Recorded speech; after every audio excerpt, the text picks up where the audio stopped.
Hello students, welcome to my channel. Today I am going to start the NCERT class 10 chapter 8 of science, that is how do organisms reproduce.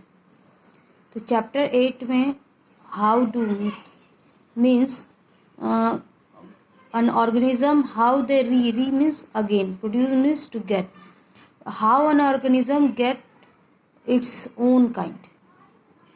Organism अपने ही जैसा कैसे create करता है, how they create an organism of their own kind.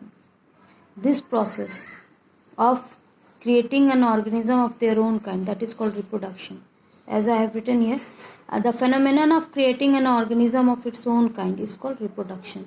When a mango tree gives rise to a new baby mango tree, that is the reproduction. When a parent cat create a new kitten, baby cat, that is the reproduction. Okay, so this reproduction, it is one of the life process, but it doesn't necessary for the survival of the organism. It doesn't mean that if an organism unable to reproduce, then he or she can't survive. It can survive, an animal can survive if it has absence of reproduction life process inside its body. Okay, so it is not necessary for maintaining life, not for survival of organism, but it has a significant role in the life of the organism or on the earth. Why? Because it leads to continuation of species from one generation after another.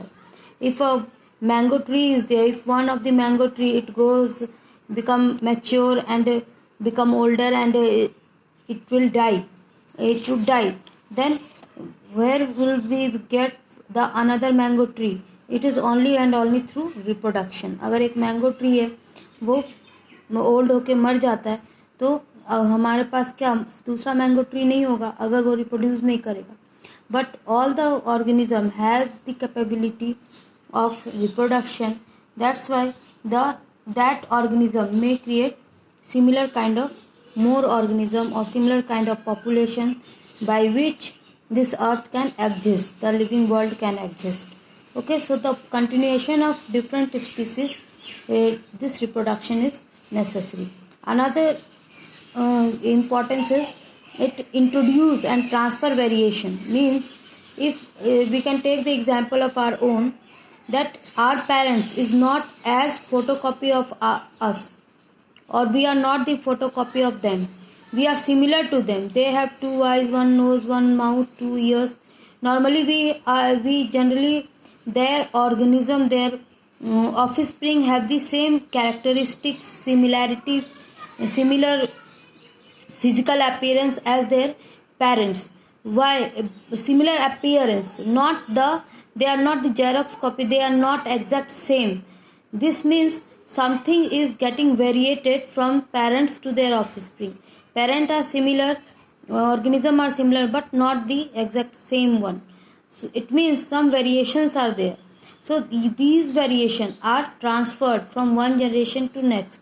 Our grandparents are similar to our father or mother, and we are similar to our father, mother, and our children will be also similar to us. So they all are similar, but not the Xerox copies. It means the variation are coming generation after generation, and it getting transferred from one generation to another. For example, अगर हम देखें कि suppose two parent with curly hair, father with curly hair, okay, and mother with straight hair, okay, mother with straight hair and father with curly hair, okay, and their offspring may the offspring may curly or straight, either of it, or may partially it will be curly and partially it will be straight. ऐसा भी होता है कि partially straight होता है और partially curly होता है. It may be, but not exact same of the. अगर hair mother से मिल रहा है तो may be skin color match with the father. So they are not exactly same, but they are similar to their parents. So this is called variation. Okay, we will study more detail in further in the chapter. Now the next topic according to NCERT is, do organisms create exact copies of themselves? The answer is no, not exact copy as we have seen earlier. तो ऐसा क्यों होता है? Why it is so? This is because of DNA in our nucleus. In ninth we have already studied about the cell. Cell has a nucleus, and nucleus has chromatin materials, and these chromatin materials form DNA. Okay, the organism is made up of cell. Cell has nucleus, and nucleus is has chromatin material, and this chromatin material forms chromosomes. Okay, and these chromosomes, when we open these chromosomes is like this shape. तो जब हम इसको open करेंगे we will get the thread like helix like structure that is called DNA.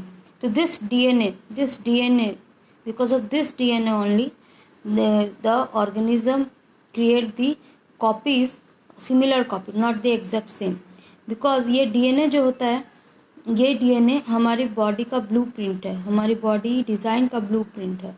जैसा DNA बनेगा, जो baby daughter cell जो होगा, डॉटर सेल का जैसा DNA बनेगा वैसा ही ऑर्गेनिज्म फॉर्मेशन होगा. इस सेल से जो बॉडी बनेगी वो वैसी होगी जैसा कि उसका DNA सिंथेसाइज होगा.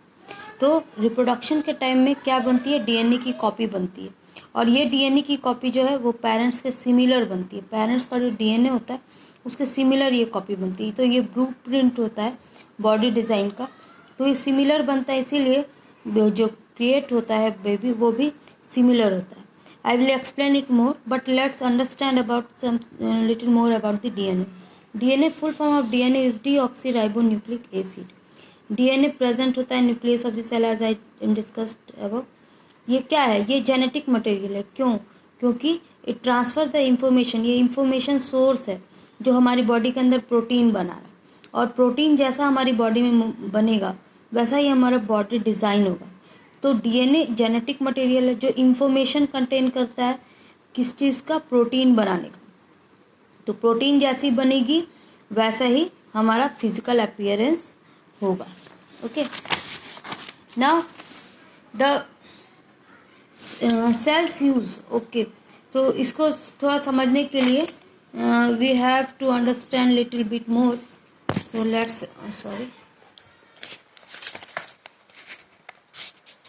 सपोज तो सेल के अंदर हमने पढ़ा DNA. तो ये मैं आपको न्यूक्लियस बना रही हूँ. ठीक है, this one is the nucleus, और न्यूक्लियस के अंदर क्या है? हमारा क्रोमोसोम्स. ओके, दो पेयर ऑफ क्रोमोसोम्स प्रेजेंट होते हैं, तो एक पेयर मैंने लिया है. तो क्या होता है? ये क्रोमोसोम्स किससे बना हुआ है? हमारा DNA से. ठीक है, जब ये सेल डिवाइड होते हैं, ठीक, जब ये सेल डिवाइड होंगे तो मीन्स इस क्रोमोसोम्स को हम DNA के फॉर्म में ले लें. तो जब ये सेल्स डिवाइड होंगे तो क्या होगा? एक सेल जो DNA जो है वो डिवाइड कर जाएगा, DNA हाफ ऑफ हो जाएंगे. ओके, DNA हाफ ऑफ हो जाएंगे, और क्या होगा? DNA अपने ही जैसा एक कॉम्प्लीमेंट्री सेल्स बनाएगा. ठीक, और ये this one complementary cells it will form. तो ये अपने जैसा ही दूसरा सेल बनाएगा, तो इसको हम बोलते हैं DNA कॉपिंग. ठीक है, और ये भी अपने ही जैसा जो बनाएगा दैट इज कॉल्ड DNA कॉपिंग. ठीक है, अब ये DNA कॉपिंग हुई, और यहाँ पे DNA आगे क्या होगा? रेप्लिकेट होगा. ठीक है, DNA आगे रेप्लिकेट होगा. तो ये जब DNA रेप्लिकेट होगा तो ये क्या करेगा? एक DNA को दूसरे सेल में डाल देगा. ठीक है, और एक खुद अपने दूसरे प्रीवियस सेल में रह जाएगा, फिर अपने जैसा एक कॉपी बनाएगा, और ये भी अपने जैसा कॉपी बनाएगा. तो ये जो फंक्शन हो रहा है, यहाँ DNA रेप्लिकेट हुआ, तो इस रेप्लिकेशन के टाइम में DNA रेप्लिकेशन, इस रेप्लिकेशन के टाइम में क्या होगा? बहुत सारे केमिकल रिएक्शंस होंगे, बहुत सारे केमिकल रिएक्शन, और कॉपिंग के टाइम में भी बहुत सारे केमिकल रिएक्शन होंगे. तो ये जो केमिकल रिएक्शंस होते हैं दे आर नॉट एक्यूरेट, वो एक्यूरेट नहीं होंगे. ठीक है, मतलब कि यहाँ जो केमिकल रिएक्शन हो रहा है, यहाँ जो केमिकल रिएक्शन हो रहा है, वो बिल्कुल सेम नहीं होगा। तो ये जो कॉपी बनेगी वो, ये तो पेरेंट की है, ओके, लेकिन ये जो है वो न्यू बनी, न्यू सिंथेसाइज हुई, ये भी न्यू सिंथेसाइज हुई। तो नई जो कॉपी बनेगी वो एग्जैक्टली इसके जैसी नहीं होगी, ओके। तो ये सिमिलर कॉपीज बनेंगी। तो हमारा डीएनए कैसा बन रहा है, पेरेंट डीएनए के सिमिलर। तो यहाँ जो सेल बन रहे हैं उनमें पेरेंट डीएनए का similar DNA, not exactly same. तो अब इस सेल से जो बॉडी बनेगी, ये सेल बार बार डिवाइड करेगा और जो बॉडी बनेगी वो कैसी होगी, वो सिमिलर होगी पेरेंट सेल की, ना कि बिल्कुल सेम होगी। So that's I have written here. Cells use different chemical reaction to build copies of DNA during cell division. No chemical reaction is absolutely reliable. कोई भी chemical reaction reliable यानी exactly same नहीं होगा. So DNA generate the similar copies, not the exact copies. तो जो new born sales होंगे वो कैसे होंगे, सिमिलर होंगे, और बॉडी डिज़ाइन भी सिमिलर होगी, जिसकी वजह से वेरिएशंस आएंगे. In the next video, we will continue with the variation. Thank you, children. Please like and subscribe my channel for getting more updates. Thank you.